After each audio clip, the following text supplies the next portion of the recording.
noite, a paz do Senhor Jesus Cristo, a todos os irmãos, irmãs em Cristo Jesus. E quem vos fala é o seu irmão em Cristo, pastor Douglas do Missão Coará. E eu quero dar graças a Deus pela tua vida, pela vida da tua família e por mais uma live. E queremos aí bater um papo, tratar de um assunto aí concernente à palavra de Deus. Falar um pouquinho sobre fechar as portas para o inimigo. É um assunto bem pertinente, não só para o momento de hoje, mas sempre foi. Isso desde o início, né? Desde Gênesis nós observamos essa questão de brechas, de portas sendo abertas, né, para o inimigo, e nós vamos tratar um pouquinho desse assunto aí, né?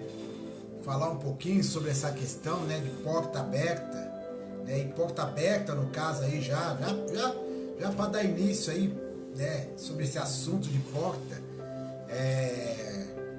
porta aberta. Para muitos cristãos, porta aberta ela é um sinônimo de bênçãos, somente isso. Porta aberta é sinônimo de bênção, de vitórias, de conquistas. E nós oramos assim, Senhor, abre as portas de emprego, Senhor, abre porta para uma casa, para uma promoção, e assim sucessivamente, não é verdade? Então nós pedimos, as orações dos crentes normalmente são pedindo portas abertas. Mas a Bíblia nos mostra uma mulher, uma viúva que com seus filhos recebeu uma ordem do profeta para que recebesse a vitória dela com portas fechadas. Não vem ao caso agora, decorrente ao que nós vamos tratar, mas só para trazer aí um pouquinho à tona essa ideia de que portas abertas nem sempre são sinônimos aí sinônimo de vitória apenas. Deus ele age com porta aberta, Deus ele age com porta fechada. Ele é aquele que abre a porta e ninguém fecha, e fecha e ninguém abre. E independente da situação, independente de como ele deixou a porta, ele é Deus. E isso não nos importa como essas portas venham estar, né? Então, portas em si são aberturas que permitem, né, a entrada e saída. E todos sabem disso. Precisamos levar muito longe o que é uma porta. Mas às vezes uma pequena fresta ou brecha pode ser o suficiente para deixar entrar grandes incômodos. Por exemplo, uma rajada de um vento frio numa brechinha, né? Assim acontece no mundo espiritual. Uma pequena brecha, ela pode deixar entrar grandes problemas. Não são com as raposas grandes que nós temos que tomar cuidado, mas temos que tomar cuidado com as pequenas raposinhas.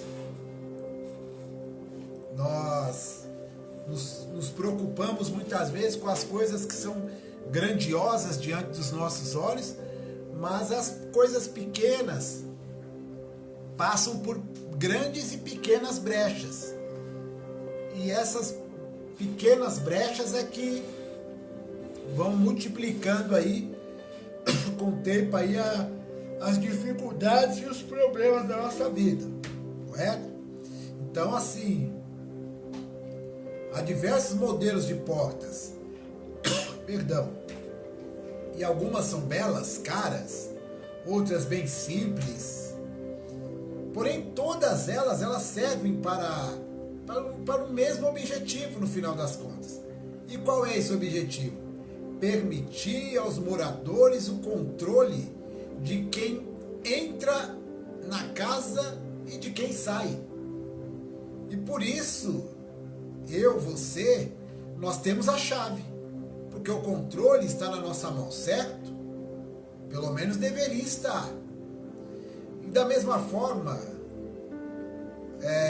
você tem a chave da porta espiritual, nós temos, para que a luz ou as trevas elas adentrem na nossa vida, na nossa família, nas finanças, no ministério, etc. A chave é a escolha, é a decisão, atitudes, palavras, pensamentos, é a chave. Por que você acha que nós recebemos a instrução de Jesus para orar assim, ó, Pai nosso que estás nos céus, santificado seja o teu nome, venha o teu reino. Ou seja, eu estou dizendo, quando digo venha o teu reino, Pai, fica à vontade para fazer a tua vontade na minha vida, na minha casa, na minha família, no meu casamento, nas minhas finanças. Venha o teu reino, venha o teu governo, venha o teu operar, venha a tua vontade. Faça conforme a vontade do Senhor. Porque se eu digo na oração, venha o teu reino, eu estou dando a possibilidade, estou permitindo, abrindo essa porta para que Deus não só venha com o reino dele, mas ele seja o rei. Louvado seja o nome do Senhor Jesus. Pai do Senhor Douglas, Deus abençoe. Pai do Senhor Eliana, te vi aí. Deus abençoe. Mas quem sou eu? Correto? Quem sou eu para falar para Deus que Ele pode fazer alguma coisa? Nós não temos o controle de nada. Ele está no controle de todas as coisas. Mas eu sou aquele que Ele deu autoridade. Presta bem atenção nisso que eu vou te falar. Eu não sou ninguém para dar ordem para Deus. Não posso. Isso é inadmissível. Mas eu sou aquele que Ele deu autoridade. Mateus capítulo 10. E eu vos dou poder. Esse poder e a autoridade é a mesma coisa. Então Ele me deu autoridade. Deus, Ele não abusa da autoridade que tem. Ele só vem onde o homem permitir. Ao criar o homem à sua imagem e semelhança, Deus deu a ele domínio. Presta atenção. Deus deu domínio. Então Ele disse assim lá em Gênesis capítulo 1, versículo 26, versículo conhecidíssimo: façamos o homem à nossa imagem, conforme a nossa semelhança. Domine ele sobre os peixes do mar, sobre as aves do céu, sobre os animais grandes de toda a terra e sobre todos os pequenos animais que se movem rente ao chão. Domínio. Então vamos lá. E o que é domínio? Domínio é diferente de propriedade. É bem diferente. Domínio é diferente de propriedade. Vamos lá. Um imóvel alugado para um culto, por exemplo. Vamos lá, perfeito. Vamos dar isso aí como exemplo. Um imóvel, um salão alugado por uma denominação evangélica, né? Então a propriedade desse lugar não é da igreja, mas o domínio é. A escritura, o registro desse imóvel está no nome de alguém. De quem? Do proprietário. Você só alugou. E só ele, o proprietário, tem autoridade para comprar ou vender. Mas o domínio está com a igreja, que foi quem alugou o lugar. Então eu aluguei o local, então ele está no meu domínio. Mas a propriedade não é minha, é o domínio só. Correto? Ou seja, Deus diz: a terra é minha, mas dou o domínio ao homem. É o que ele disse aí em Gênesis 1:26. domine. Então o domínio foi dado a nós, aos seres humanos. Então, a terra é de Deus, mas o domínio ele deu aos homens. E se o homem tem o domínio da terra, entenda o mundo natural. É ele também que abre as portas para o mundo espiritual entrar. Reino da luz, que é o reino de Cristo, e o reino das trevas, que é o reino do inimigo. Vamos lá. E talvez você já tenha ouvido falar que brechas ou legalidade, né, aqui eu chamarei de portas. Vamos lá. E existem portas que conectam. Ó, lá tem portas que conectam o mundo natural com o mundo espiritual. E a chave está na mão do homem para abrir para a luz ou para as trevas. Até Jesus disse em Apocalipse 3:20, né? Eis que estou à porta e bato. Se alguém ouvir a minha voz e abrir a porta, entrarei e cearei com ele e ele comigo. Então tá aí, ó. Se alguém ouvir a minha voz e abrir, só pode abrir quem tem a chave. É certo que ele é o único que abre e ninguém fecha, e fecha e ninguém abre. Mas essa porta que diz que Jesus abre e ninguém fecha, e fecha que nem abre, é outra porta. Essa porta de Apocalipse 3:20 é a porta do nosso coração, a qual nós temos essa chave. Nesse texto. Mas nós estamos falando aí de diversas outras portas, não só a do coração. Até porque Deus está no controle a tal maneira que Ele também pode endurecer, fechar, ou pode amolecer, abrir nosso coração. Enfim, eu sempre acreditei e sempre acabei ensinando, porque aprendi assim, que o diabo ele não pede licença, Jesus sim. Eu já falei isso um monte de vezes, você já falou isso um monte de vezes. Mas através dessa palavra eu entendi que eu estava errado. Não é assim que funciona. O diabo ele só entra para trazer o dano na nossa vida se nós abrirmos a porta ou der a brecha.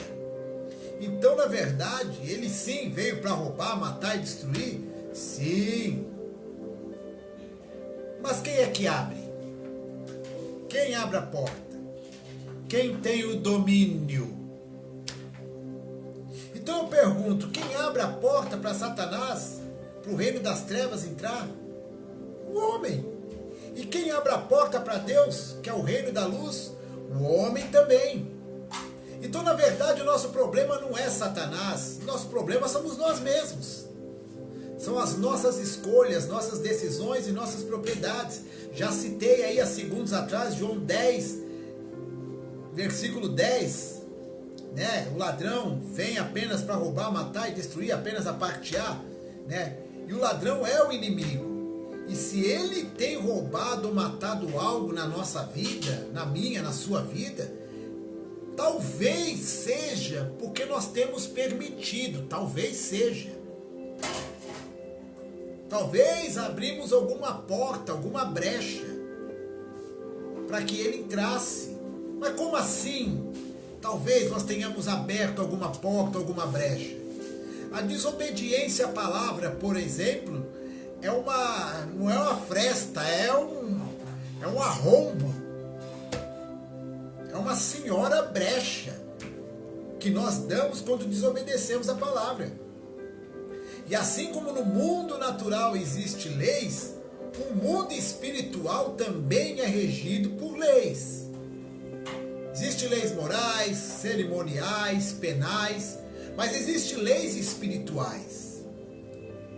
E as leis espirituais, quando desobedecidas, elas abrem as portas para as trevas e fecham para Jesus. E quando obedecidas, fecham as portas para as trevas e abrem para Jesus. Parece que estou assim, explicando isso de uma forma... Na verdade, parece que eu estou explicando de uma forma bem pausada, metódica. Mas há uma necessidade. Porque existem pessoas que nos ouvem, que ouvem outros irmãos e irmãs que pregam na internet, fazem lives ou fazem as gravações, são mais eloquentes, né?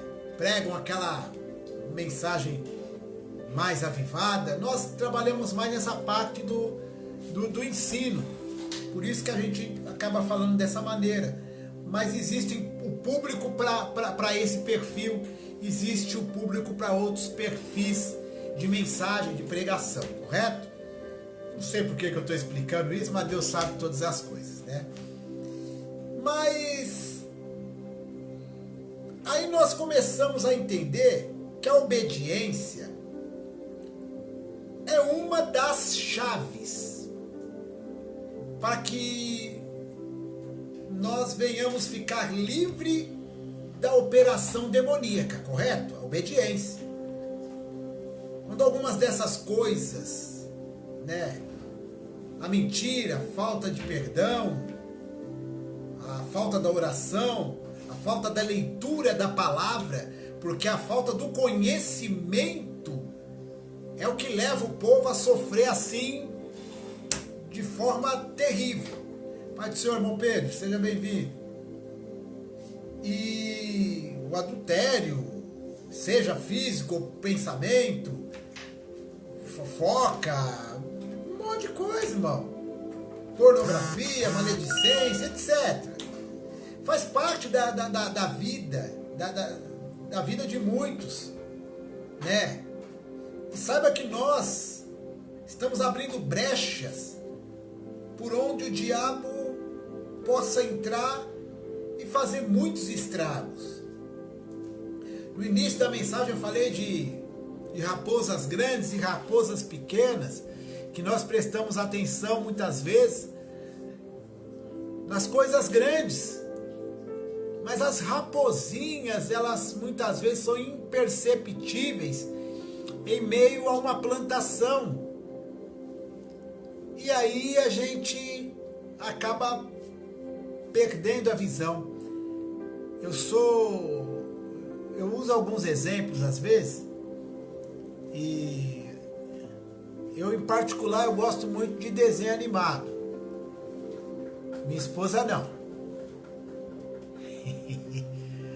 E tem um desenho animado muito interessante que nos traz um ensinamento assim bacana. Esse desenho animado, o nome dele em si eu não me lembro, mas é aquele desenho do coiote e daquele cachorro que faz o serviço de vigiar o rebanho. O bacana é que o cachorro ele fica no alto de uma montanha. E no alto dessa montanha dá para ele observar o rebanho todinho. E incansavelmente,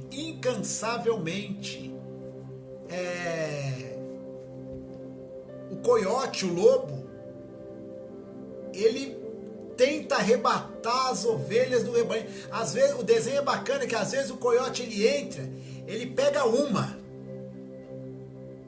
Mas tem dia que ele entra, que ele abraça 3, 4, até mais do que ele pode carregar.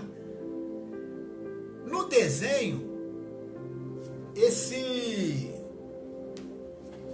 cachorro que representa o pastor, ele nunca deixou o coiote levar nenhuma. Quando o coiote percebe, o caba já está em cima.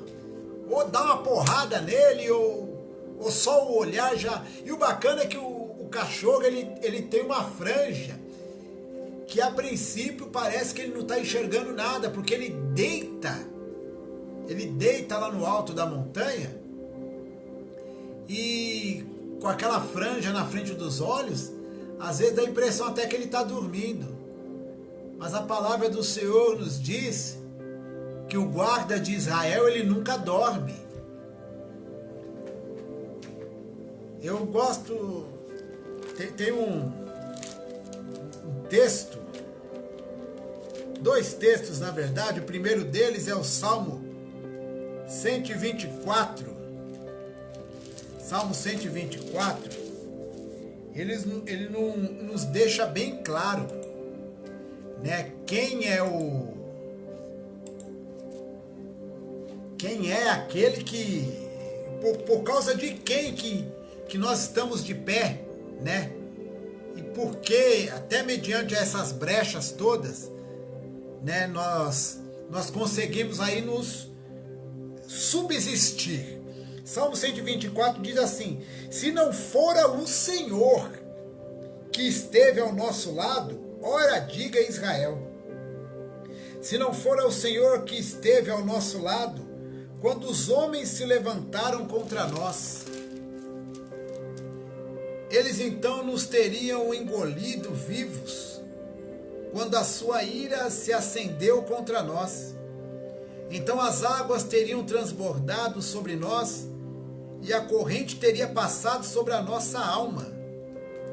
Então as águas altivas teriam passado sobre a nossa alma.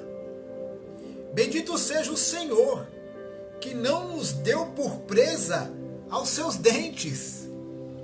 A nossa alma escapou como um pássaro do laço do passarinheiro. O laço quebrou-se e nós escapamos. O nosso socorro está em o nome do Senhor, que fez o céu e a terra. Louvado seja o nome do Senhor por isso. Então, não só esse texto, mas inúmeros textos aí, quer ver? Pode nos confirmar, mas você vê que o texto deixa bem claro aí. Não foi por causa de mim, por causa de você, irmãos. Porque brecha nós deixamos todos os dias. Entendeu? Brecha nós deixamos todo dia.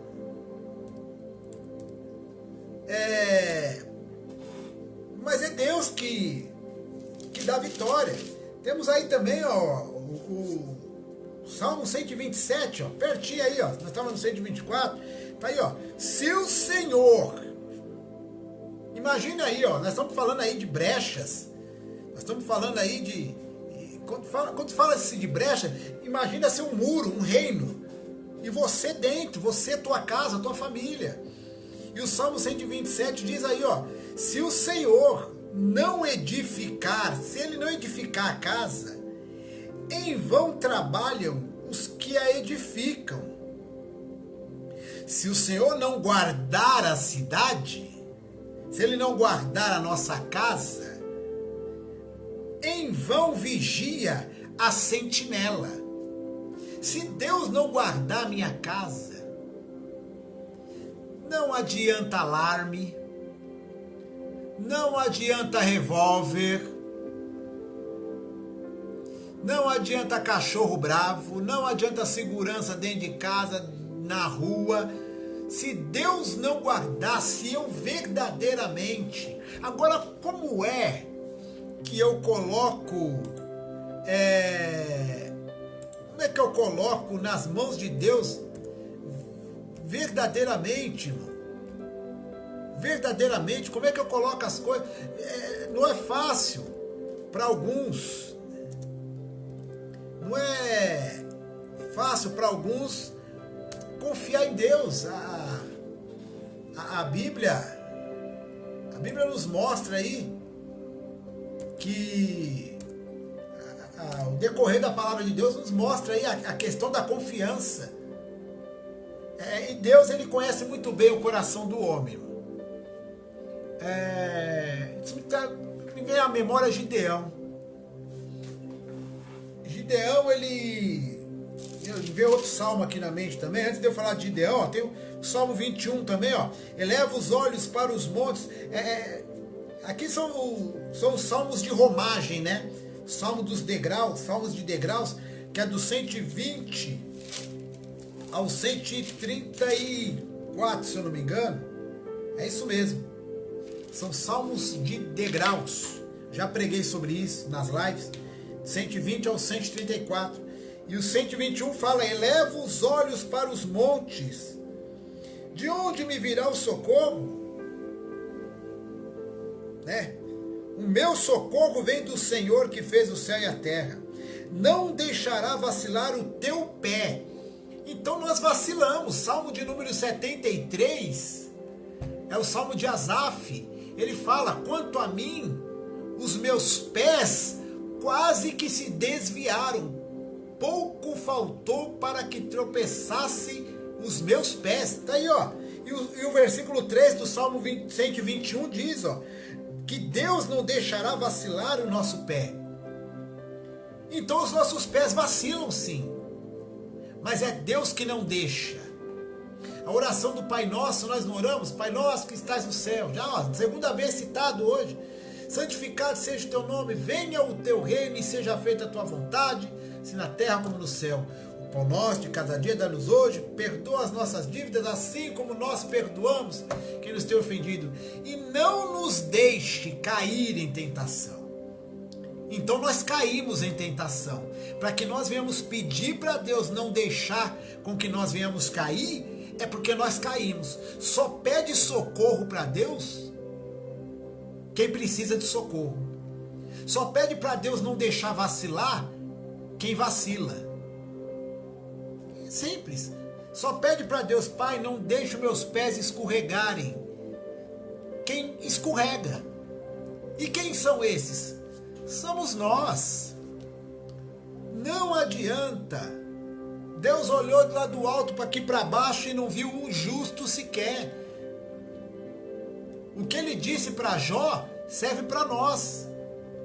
Na verdade, o que ele não... Perdão, vou corrigir. O que ele não disse para Jó serve para Jó, serviu para Jó e serve para nós. O que ele não disse para Jó que serve para nós? Jó era homem reto, sincero, temente a Deus e desviava-se do mal. Isso é o que ele disse para Jó. E o que ele não disse? Ele em nenhum momento disse que Jó era perfeito. É o que ele não disse que serve para nós. Não há um perfeito sequer. Então é muito interessante. Deus ele é tremendo. Como eu estava falando lá de Gideão, se você for observar no livro de Juízes, né? Deixa eu abrir aqui. No livro de Juízes, se você for prestar bem atenção a princípio, na caminhada no começo da caminhadinha de Deus com Gideão, né? Ou de Gideão com Deus, né? Porque Deus sempre esteve ali, Deus sempre esteve de olho em nós. É nós que não queríamos nem saber de Deus.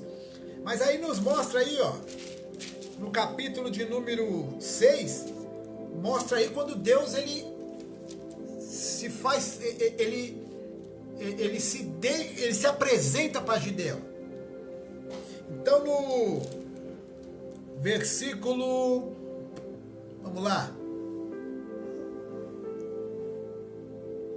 versículo de número 10 diz assim, ó: eu sou o Senhor vosso Deus, não temais aos deuses dos amorreus, em cuja terra habitais, mas não deste ouvidos à minha voz. Isso é o anjo falando para o pessoal. Aí o versículo 11 fala que o anjo do Senhor veio e assentou-se debaixo do carvalho. Tem todo um misticismo aí, mas não vem ao caso agora. Que está em Ofra, que pertencia a Joás Abiesrita. E Gideão, seu filho, estava malhando trigo no lagar para salvar dos midianitas. Então o anjo do Senhor lhe apareceu e lhe disse: o Senhor é contigo, varão valoroso. A princípio, você vê que o anjo só falou que era com ele. Tá. Aí Gideão diz: ai, Senhor meu, se o Senhor é conosco, por que tudo isso nos sobreveio? Tem pessoas que devem estar passando por situações terríveis, irmãos. Aí venho eu hoje, ministro essa mensagem, olhando para você, através dessa lente, e falo: Deus é contigo, homem. Deus é contigo, mulher. Mas só Deus sabe o que você está passando.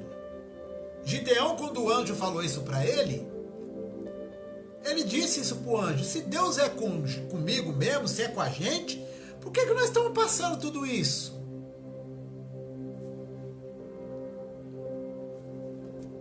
havia uma brecha aberta. Essa brecha precisava ser fechada. Que brecha foi essa? Versículo 10 aí do capítulo 6, ó. Eu sou o Senhor vosso Deus. Não temais aos deuses dos amorreus, em cuja terra habitais, mas não deste ouvidos à minha voz. Os caras adoraram os deuses estranhos, irmãos. Foi aberta uma brecha lá no passado. Eu não gosto de ficar falando de hereditariedade. O que se levanta de gente digitando em comentário aí de estudo bíblico na internet, que prega contra a hereditariedade, é incrível. Tem gente que acredita em coisas hereditárias, tem gente que não acredita. Tem uma linha de fé aí que acredita e tem uma linha de fé que não acredita. Eu, em particular, acredito. Não só no que nós lemos, mas as caminhadas na obra de Deus nos leva a vivenciar coisas que, me desculpa os estudiosos, tem coisas que não estão escritas, tem coisas que você tem que ir lá, crer na palavra que foi pregada e viver. Porque o evangelho, irmão, é vivendo ele, para que você venha verdadeiramente ser uma testemunha concreta. A princípio, só no crer no evangelho, só crendo na palavra, você já é uma testemunha ocular. Vivendo essa palavra, então, onde você pode me provar isso? Os discípulos andaram com Jesus. Consequentemente, o livro de Atos dos Apóstolos nos mostram a prática da fé das palavras que foram pregadas por Jesus. E isso foi crescendo, porque cada vez que eles praticavam o que Jesus ensinou, e o interessante, presta atenção na leitura de Atos, acontece coisa na vida dos ali já apóstolos, acontece coisa na vida deles que Jesus disse e coisas que Jesus nem tinha falado para eles, mas pelo Espírito de Deus foi se criando situações e eles foram vivendo em novidade de vida. Mas tudo partiu da base. E qual era a base? O Evangelho. E pronto. E aqui no texto nos mostra brechas. Os midianitas, de ano em ano, vou fechar aqui, de ano em ano os midianitas iam até a cidade ali onde Gideão morava e saqueava a cidade, levava todo o alimento, todo o trigo. Alguém tinha que tomar uma atitude e Gideão cansou. Leia o texto com calma, Juízes capítulo 6, e você vai ver que, particularmente essa observação, acredito eu que Gideão tomou a atitude de levar trigo para o local onde se pisa em uva, sei lá se por estratégia, acredito eu que por desespero. O cara cresceu naquele lugar. Imagina você crescer num lugar, crescer, eu estou falando de estar desde criança dentro de uma casa que é só desgraça. E você alcança uma certa idade e vê que os mais velhos, vamos colocar os mais velhos, você cresceu, Gideão cresceu ali, irmão, e ele via que os pais e os moradores da cidade, ninguém mudava a mente. O cara cansou disso. E quando Deus olhou nele e viu aquela disposição, falou, opa, tem alguém cansado do problema ali, eu vou falar com esse cara. E a primeira coisa que Deus falou para um cara que ele viu, que se encheu de sofrer, foi o seguinte: varão valoroso, ou varoa valorosa, o Senhor é contigo. É isso que Deus te diz hoje. Se você se cansar hoje dessa situação, porque quem decide continuar sofrendo somos nós. Tá tudo na nossa mão. Tudo na nossa mão. Ah, mas Deus tá aí, irmão. Deus, ele tá aí, tá nos céus, no seu alto e sublime trono. Esperando o quê para agir? A minha ação. para que haja uma reação dele. É isso. Deus, ele nunca vai deixar de fazer a parte dele. Mas quem está com a chave para abrir a porta daqui sou eu. É você. Então nós temos que dar essa vazão para ele trabalhar na nossa vida. Então,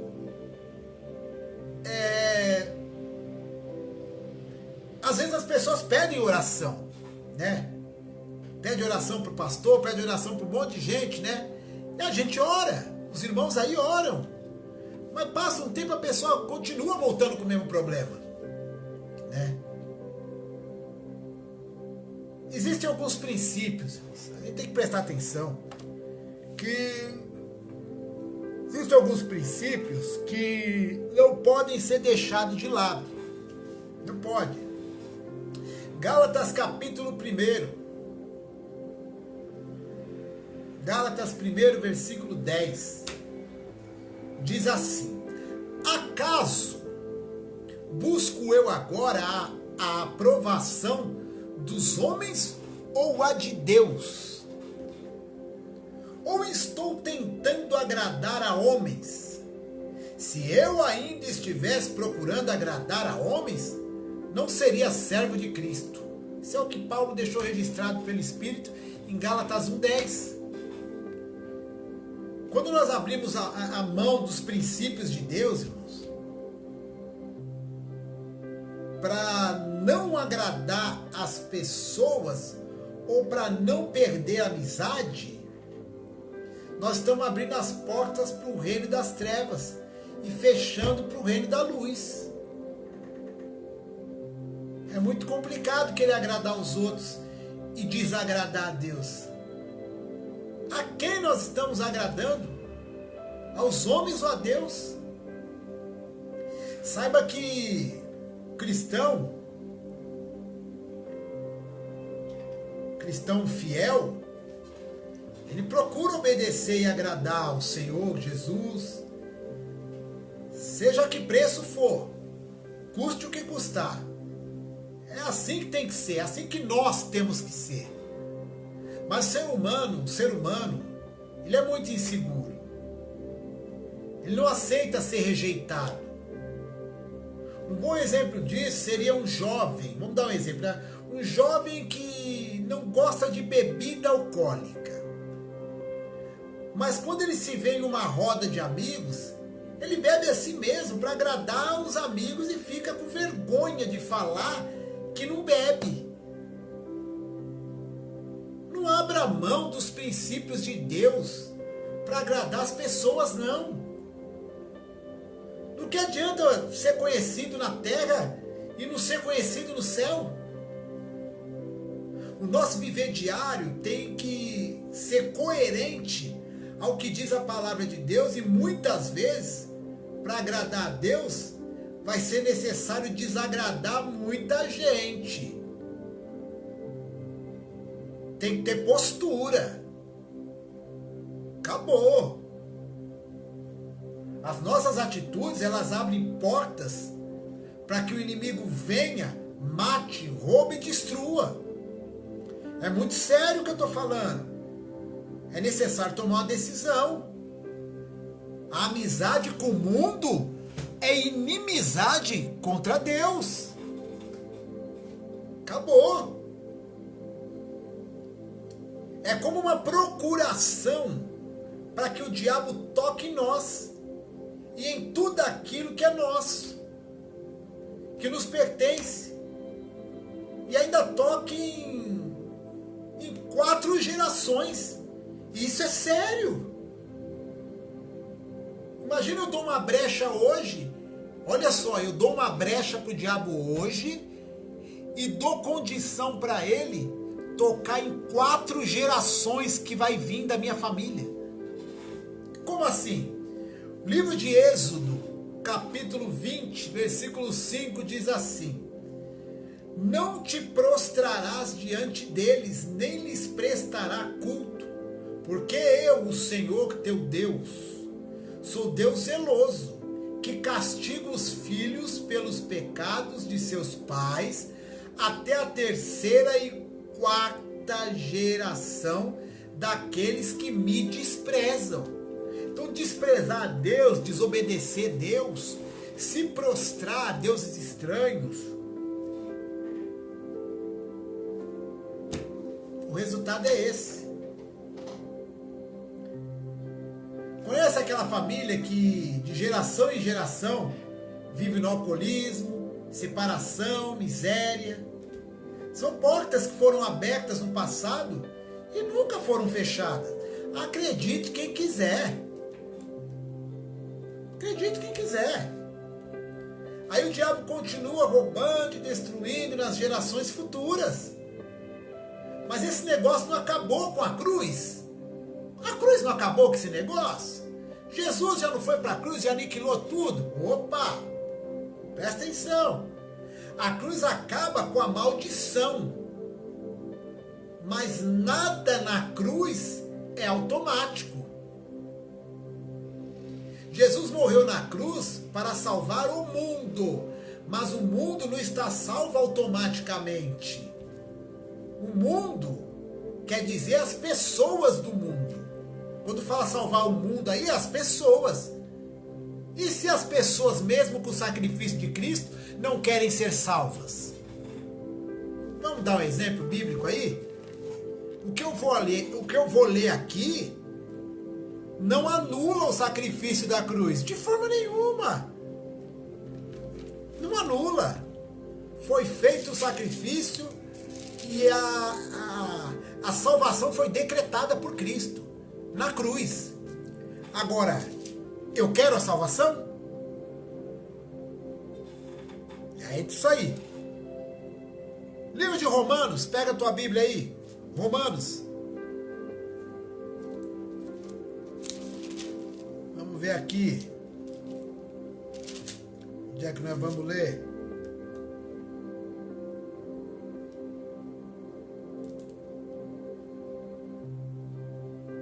Capítulo 1, versículo 18 em diante, diz assim, ó. Capítulo 1, versículo 18. Porque do céu se manifesta a ira de Deus sobre toda a impiedade e injustiça dos homens, que detêm a verdade e injustiça. Porquanto o que de Deus se pode conhecer neles, se manifesta, porque Deus lhe manifestou. Porque as suas coisas invisíveis, desde a criação do mundo, tanto o seu eterno poder como a sua divindade, se entende e claramente se vê pelas coisas que estão criadas, para que eles fiquem inexcusáveis.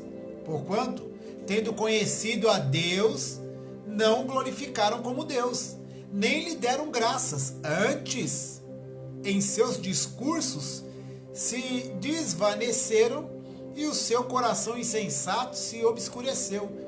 Dizendo-se sábios, tornaram-se loucos. E mudaram a glória do Deus incorruptível em semelhança da imagem de homem corruptível, e de aves, e de quadrúpedes, e de répteis. Pelo que também Deus os entregou às concupiscências do seu coração, à imundícia, para desonrarem o seu corpo entre si.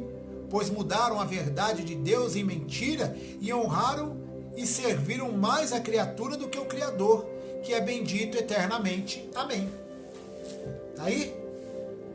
Tá aí.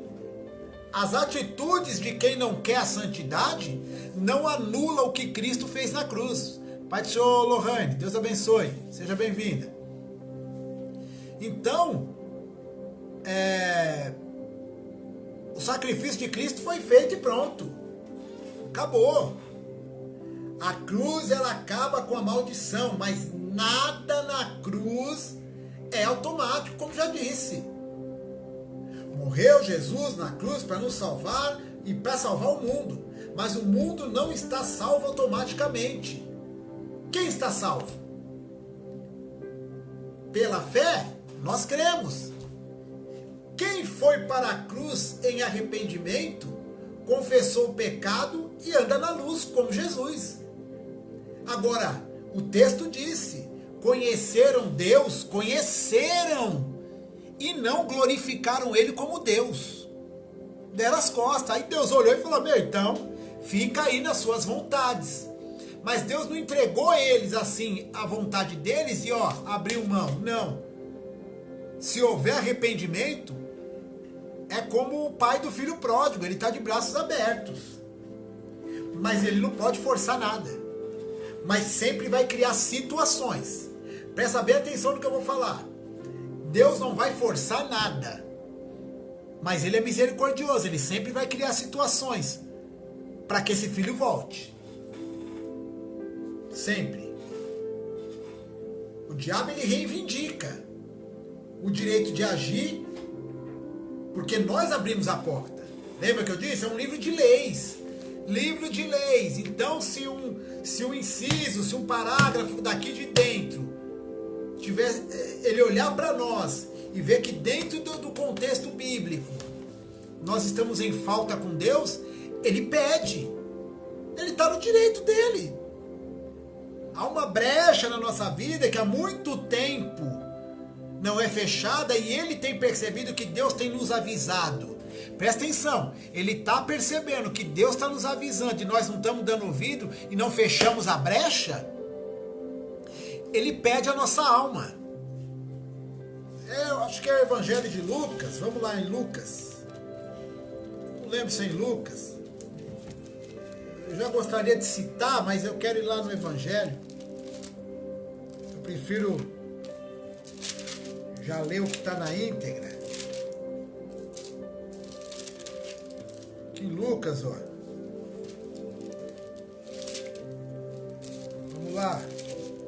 Pega a sua Bíblia aí, irmão. Acompanha com a Bíblia.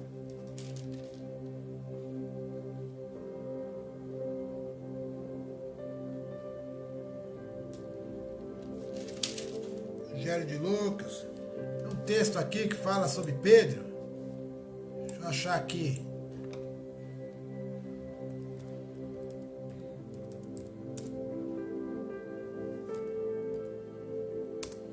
Isso, achei aqui.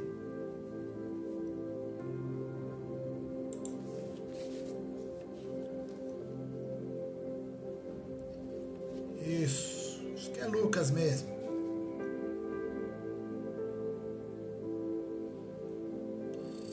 Simão Pedro, tá aqui.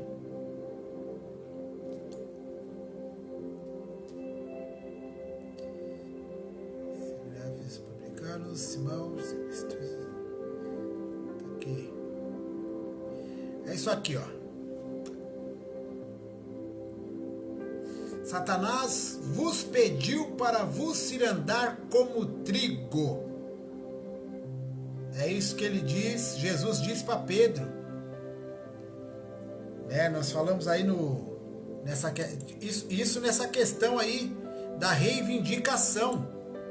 Ele está reivindicando. Tem um outro texto em Apocalipse aqui, mas ele não é tão claro assim. Deixa eu ver, se ele esclarecer, a gente usa ele. Não, esse de Lucas 22 é melhor. Lucas 22, eu ia pegar o de Apocalipse, mas o de Lucas 22 é bem melhor. Lucas 22, 31 diz, ó. Diz também o Senhor, Simão, Simão, eis que Satanás vos pediu. Olha aí, ó, Satanás vos pediu para vos cirandar como trigo. Pai do Senhor, Michele, Deus abençoe, seja bem-vinda. Então vamos aí, ó. Satanás vos pediu, Pedro, para te cirandar como trigo. Mas eu, Jesus, eu roguei por ti para que a tua fé não desfaleça. Então vamos lá. Por que Satanás pediu para cirandar Pedro?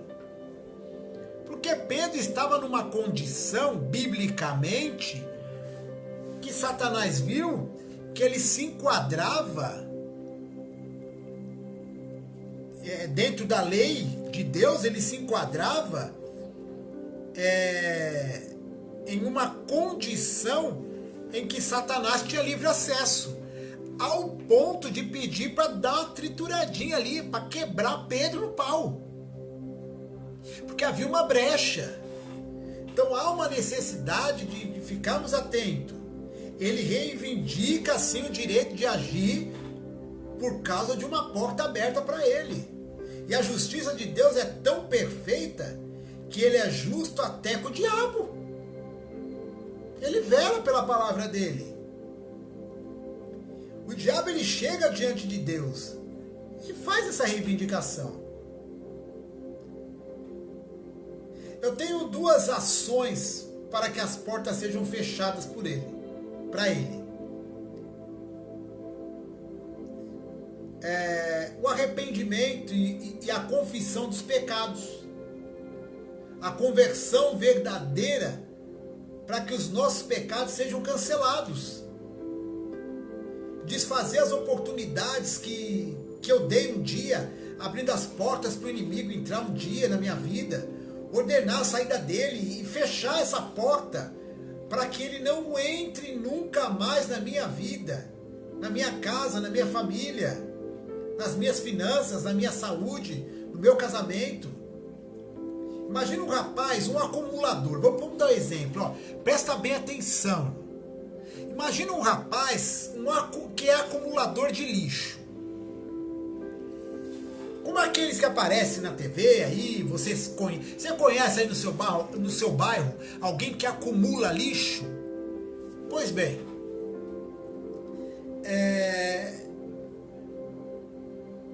aí você repara que onde há acúmulo de lixo, tem barata, tem rato, devido ao lixo acumulado. Aí um dia esse rapaz tem um encontro com Jesus e ele é curado. Aí ele acorda e diz: nunca mais eu vou acumular lixo. Eu me arrependo de haver acumulado lixo. Ele se arrepende e resolve mudar de vida. Teve uma verdadeira conversão. Ele estava indo numa direção e mudou, converteu. Não trouxe mais lixo para casa. Bom isso? Ótimo. Mas e se ele não tirar o lixo que colocou dentro da casa durante aqueles anos todos que ele acumulava?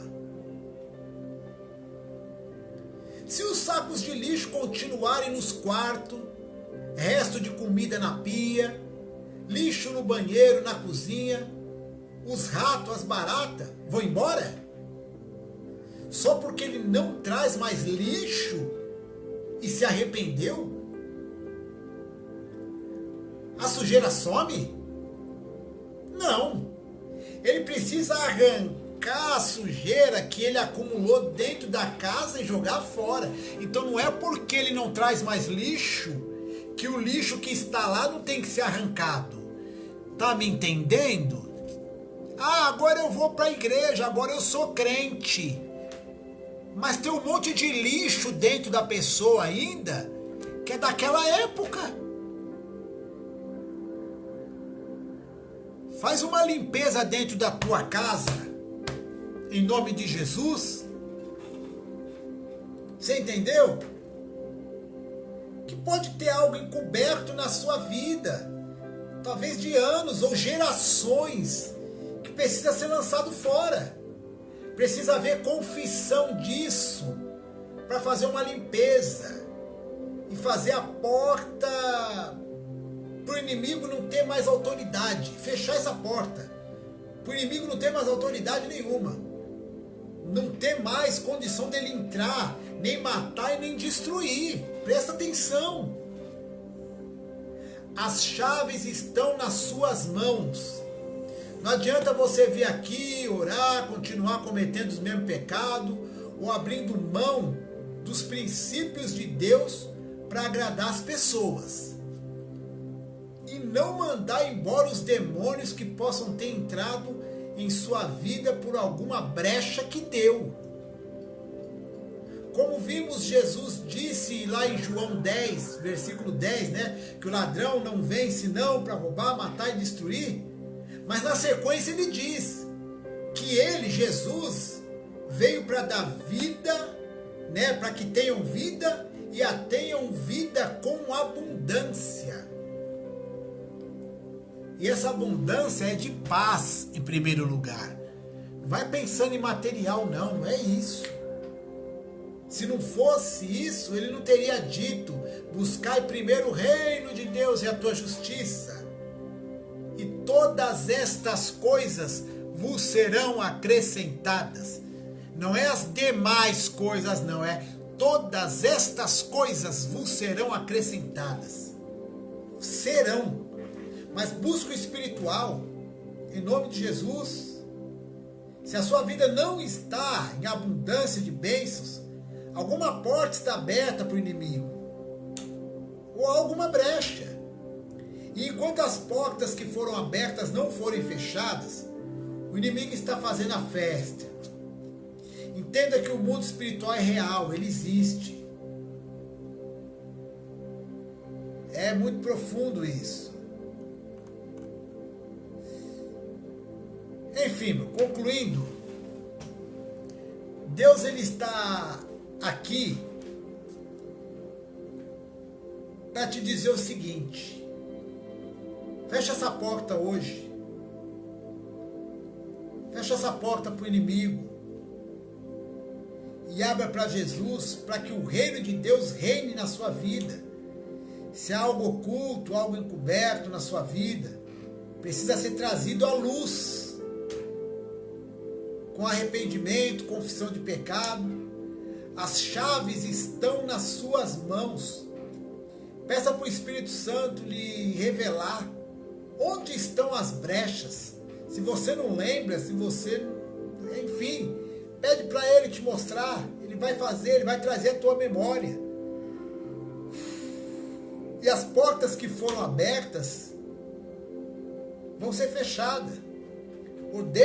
Dá a ordem, em nome de Jesus, que esses demônios que têm roubado a sua vida, sua casa, seus filhos, sua família, seu ministério, sua saúde, que eles batam em retirada em nome de Jesus.